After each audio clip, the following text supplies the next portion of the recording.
Hey, what's up, y'all? Thank you so much for checking out another video here on Shows, Style, and Spirit. I am Ebony, of course. I definitely wanted to go live because, of course, with everything that has taken place on the current season of The Real Housewives of Potomac, it has caused everyone to talk about Monique Samuels and the way she has moved on the two reality TV shows that she has been on. It's so ironic because we actually have only been introduced to Monique Samuels about 5 years ago since she debuted on The Real Housewives of Potomac during season two. But in less than 5 years, she has made quite an impact in the reality TV world. Now, I want to actually start with the latest update concerning Monique Samuels, and then I want to actually talk about some of her choices, some of her moves in terms of the two shows that she's been on. On one end, on one side of the token, you could say she's definitely a lover of attention. And on the other side of the token, some would argue, especially if they're pro Monique Samuels, they may say that she's actually just protecting her peace. Okay, so I want to jump right on in. So, according to the Jasmine brand, which is a very well known media outlet, Chris and Monique Samuels are not returning to Love and Marriage DC for season two. Now, as you can see, I'm sharing my screen. It is my Instagram on the Jasmine brand Instagram page. And sources tell the Jasmine brand that the reality star and her husband Chris Samuels are not returning for the new season of Love and Marriage DC. We're told that they didn't film anything for season two, and reportedly, season two has been filming for about the past month and a half. And sources also tell us that the decision not to return was totally on Monique and Chris. Now, remember this, I'm going to focus on Real Housewives of Potomac in a few minutes. But remember when she left Potomac, it was definitely, her decision. Now I'm not totally convinced about that, but we'll circle back around to that in a few moments. So that is pretty much the Jasmine brand story that Chris and Monique Samuels will not be a part of season two. Now, I do want to also show one of the castmates of the Love and Marriage DC, Jamie Tyler. Jamie was the cop on Love and Marriage DC. He should be retired by now. He told DJ Richie Sky when he was interviewed over the summer that he was retiring in September. As a matter of fact, Jamie Tyler told DJ Richie Sky that because he was retired, that he would have basically no filter and he would just really let go, particularly on Winter Harris. So I really want to also focus on Winter Harris for a couple moments because how it relates to Monique Samuels and Love and Marriage DC. But first, I want to show Jamie Tyler's Twitter page because he actually shared TV Deet's tweet on the latest promos for Love and Marriage DC season two. DC returns. What more do I need to give you? With all new episodes. Love and Marriage DC. I've been taught not to open up. Love and Marriage DC returns. What more do I need to give you? With all new episodes. Love and Marriage DC. I've been taught not to open up. Love and Marriage. So that is the promo that Jamie Tyler shared on his Twitter for Love and Marriage DC season two. Reportedly, it's coming back in January 2023. And let me just make a little side note. Jamie Tyler, he is one of those reality TV stars who wants to argue with viewers in the comments. I feel like so few celebrities have not taken a page out of Beyonce's book and just have learned to not respond.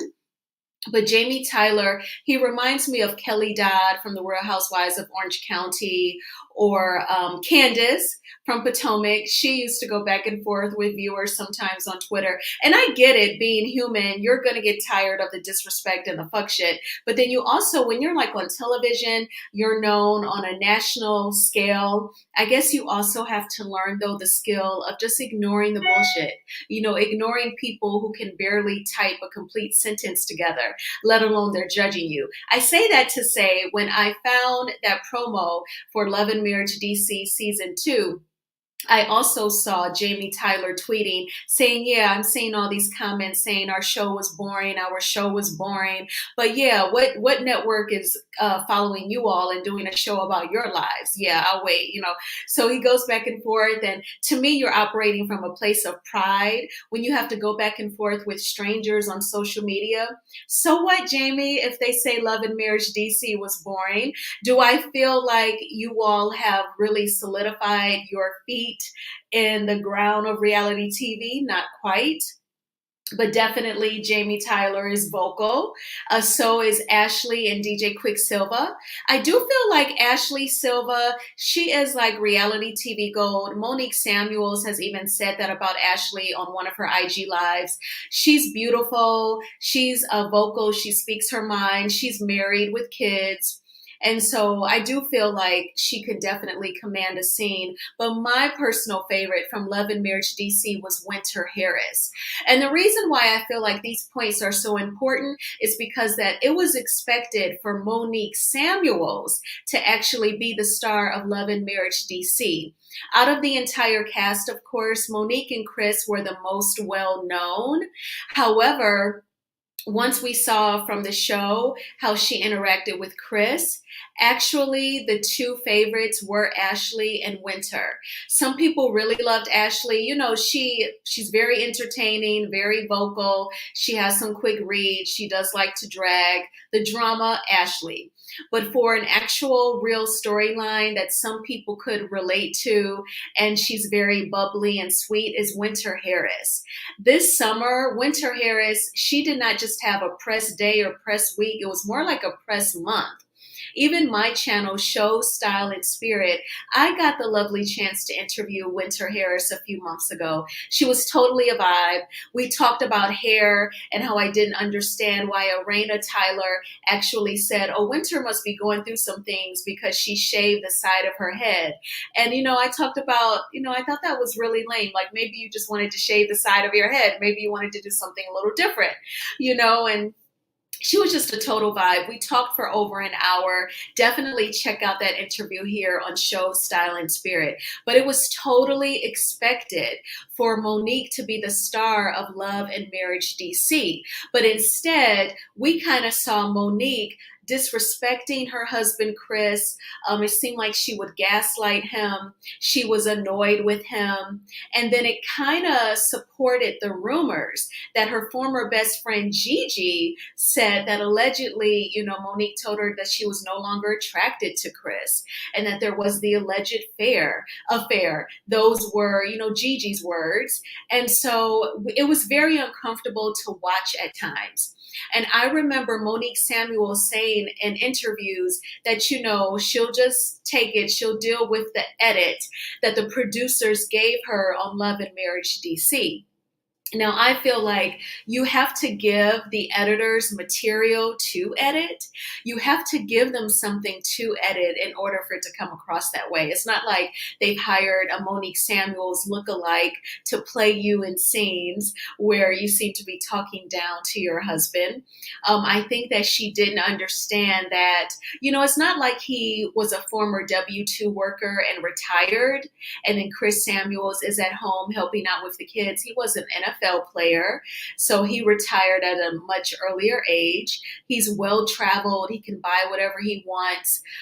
Perhaps he's just really at peace and satisfied. Hey, Sebastian, thank you so much for joining me.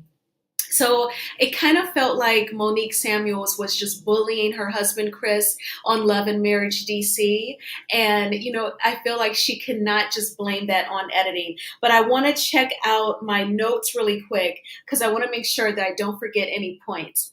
And one thing that did stand out for me was earlier this year, Carlos King was actually interviewed by Giselle and Robin on their podcast called Reasonably Shady. Also, Carlos King interviewed Candace Bassett from Real Housewives of Potomac on his podcast, Reality with the King.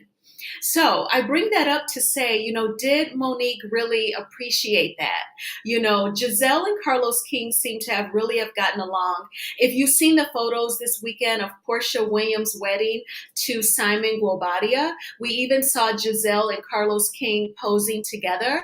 They seem to get along.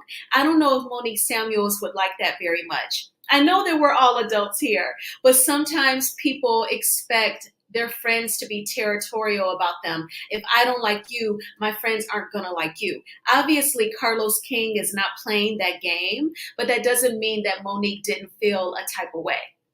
So I wouldn't be surprised if Carlos King's budding friendship with Giselle Bryant played a role in Monique walking away from Love and Marriage DC. But definitely tell me what you think.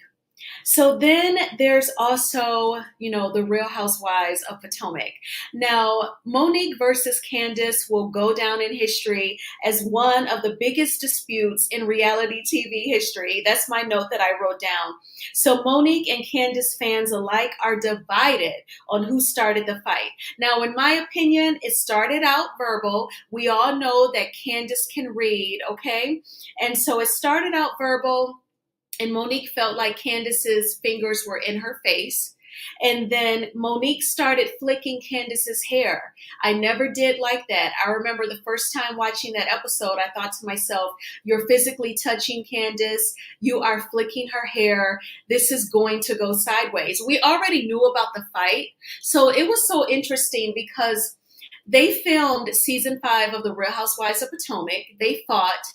And that season did not air for another year later, which is very unusual. It's typically reality TV stars, they film for 3 to 5 months, give editors about a month to at least edit that first half, and then the season starts. But it was a long time before we saw season 5. So much time, in fact, that allegedly Monique Samuels fed to some of the blogs some of the details concerning the fight early, so that she could basically steer the public opinion. And I do think that if she did that allegedly, that it did work in her favor for a while until the season actually started airing. And then you had some Candace fans who were saying Monique was definitely wrong too. And I feel like both of them were wrong. I felt like with Monique flicking Candace's hair, that was pretty much which turned it physical, because once she was flicking her hair, then somehow Candace threw the wine in Monique's face, and then it was on, and then she started hitting Candace. She even told her husband, Chris, I grabbed her hair with one hand and I was hitting with the other. Now, Monique was very careful to hit with an open hand. If you go back and you watch it, she has a strong grip on Candace's wig, and she's hitting with an open hand with the other hand. So it's not like she's punching Candace in her head. She was trying to make sure that Candace couldn't sue for any sort of head injury. We all know that Candace did subsequently file a lawsuit anyway, but she really couldn't claim any major injuries. And Monique was very strategic about that. To be so angry in the moment, she thought pretty quick on her toes. As I'm even verbally saying that, I'm thinking, because I always felt like, I think in the back of Monique Samuels' mind, allegedly, I think she always thought, I want a piece of that. I want to tap that ass. And so it did lead to that. But, she was flicking Candace's hair, and that's when it went to another level. Now, Bravo and NBC Universal, they do not play around about you playing any clips from any of their shows. So I don't want to chance them. I feel like I could possibly play the audio of what happened and I won't get in trouble. But if this video disappears, then we all have learned that NBC and Universal, they don't even play about the audio. So let's go for it, okay? Big deal. Are we good? Between Candace and Monique? It is what it is. I'm meeting her where she at. That's back there. I love Monique. Even when Monique pretends to be asleep when I'm about to leave. I see, like, yeah. As I told Chris, I said, me and Chris, we always gonna be partners. Well, you wouldn't understand. You ain't got kids, so just whatever. How is it mom shaming when you're not a mom? Obviously, y'all issues are bigger than kid shaming and sleeping. It's the only one talking. Get your hand on my face. Get your hand on my face. You put your, you gonna drag me? Good night. Get your hand on my face. Get your hand on my face. You put your, you gonna drag me? You gonna drag me too? Do you want me to? Do you want me to? Do you want me to? Do you want me to? Do you want me to?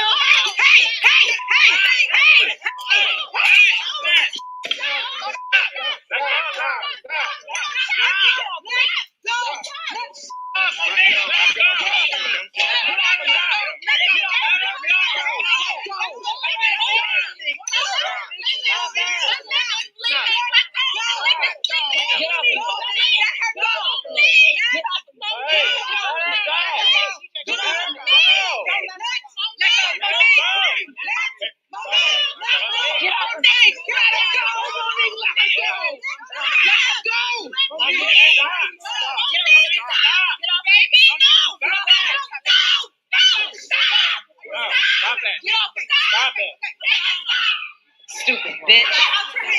Talk all that mess.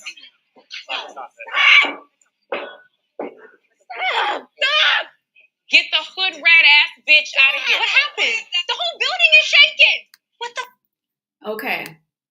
So y'all heard that. So, you know, they're going back and forth. Candace is talking. Now, let me say in Candace's defense, because some people, when they are pro Monique, they argue, they say, you know, well, Candace was saying, drag me, drag me. So she asked for it.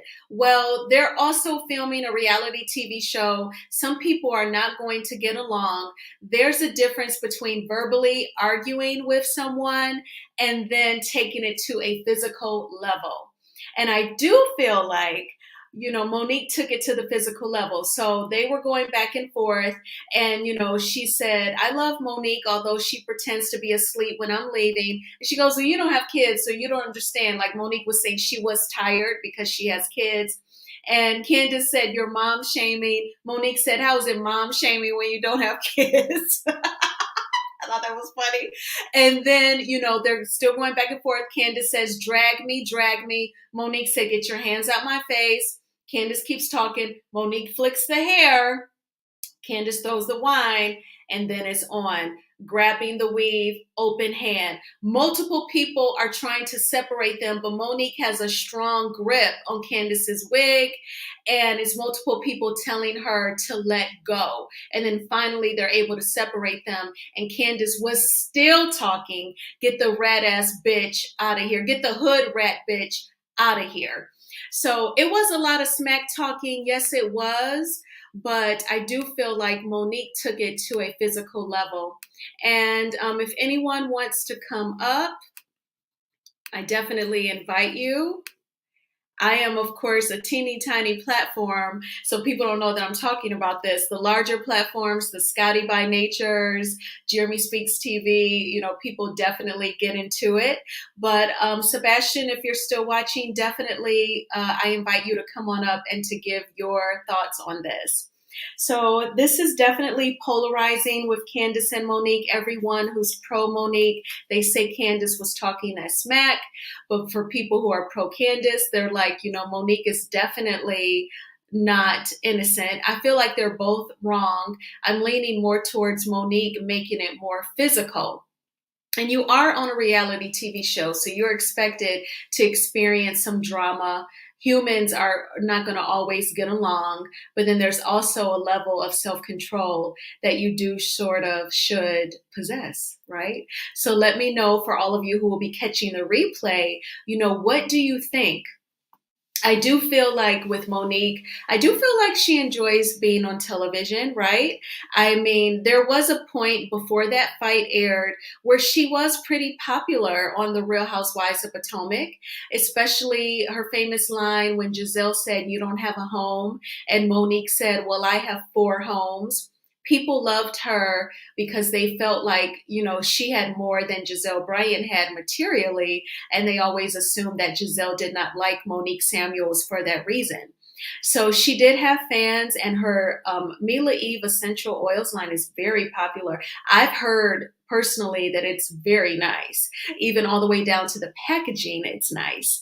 And so I feel like though when she, she may struggle with caring a little about what others may think or say. And I think that's what will make her walk away from the platform. And I do feel like the way she came across during season 1 of Love and Marriage DC, she did not like what the viewers thought. And then to compound that, Carlos King seems to be pretty chummy with Giselle. And I would imagine Monique does not like that either. So definitely, if you're checking out the replay, please leave a comment and let me know, what do you think about, Monique Samuels and the way she moves on these platforms, and just this case study, if you will. And definitely hit the like button. It just causes YouTube to recommend this video to more people. Also, please subscribe to my channel if you have not already done so. I do a variety of topics. I actually made a video last night about musical groups and why they break up. I talked about Destiny's Child, En Vogue, 112, and Escape, some of my favorite groups. Again, I interviewed Winter Harris from Love and Marriage DC. I also interviewed Simone. She is one of the baby mothers to Bryson, Nene Leakes' oldest son. And I've done like a very nice array of content here. So I'm going to make another video maybe later on tonight. I still have to exercise. I did my green smoothie and I went grocery shopping. And so I still need to knock out a few other things, but I may come back on later on tonight. So thank you so much again for checking out this video. I hope that you had a fabulous Thanksgiving. I did. And I hope you have an awesome work week. Take good care. Bye-bye.